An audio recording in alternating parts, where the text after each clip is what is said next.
પુરુષોત્તમ માસમાં ભગવાન પુરુષોત્તમની પૂજા વિધિ। માસોમાં પવિત્ર એવો પુરુષોત્તમ માસ એ 3 વર્ષે એકવાર આવતો મહિનો છે, જેને ભગવાન નારાયણનું સ્વરૂપ માનવામાં આવે છે। આ પવિત્ર પુરુષોત્તમ માસમાં ભગવાન પુરુષોત્તમનું પૂજન કરવાથી અનેક જન્મોના પાપ નષ્ટ થાય છે। આખો પુરુષોત્તમ માસ પૂરી શ્રદ્ધાથી ભગવાન પુરુષોત્તમની પૂજા કરવાથી મનોવાંછિત ફળની પ્રાપ્તિ થાય છે।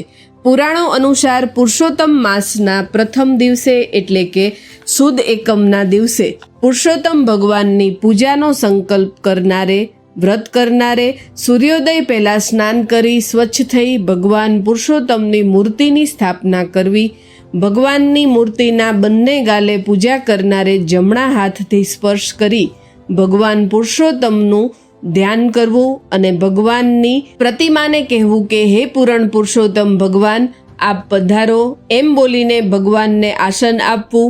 એ પછી જળથી ભરેલી એક આચમની લઈને ભગવાનને જળ અર્પણ કરવું। એ પછી મૂર્તિ પૂજન કરનારે ભગવાન પુરુષોત્તમની પંચોપચાર પૂજા કરવી।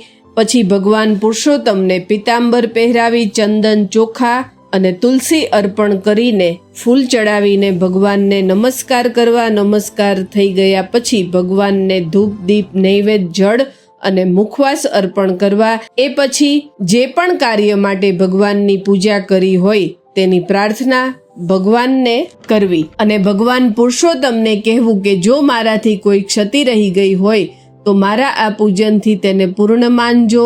અને આ રીતે એકમથી લઈ આખો પુરુષોત્તમ માસ ભગવાન પુરુષોત્તમની પૂજા કરવી।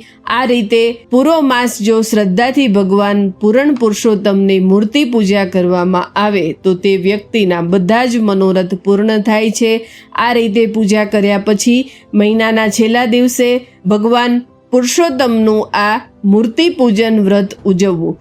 ઉજવણામાં ત્યારે બ્રાહ્મણોને જમાડવા, એ સિવાય અન્નદાન, વસ્ત્રદાન, દીપદાન, જળનું દાન, વૃક્ષારોપણ કરવું અથવા કોઈ પણ જાતનું દાન કરવું એ ખૂબ જ શુભ માનવામાં આવે છે। ભગવાન પુરુષોત્તમનું આ મૂર્તિ પૂજન વ્રત કરનારને ભગવાન પુરુષોત્તમના આશીર્વાદ પ્રાપ્ત થાય છે। જય માતાજી।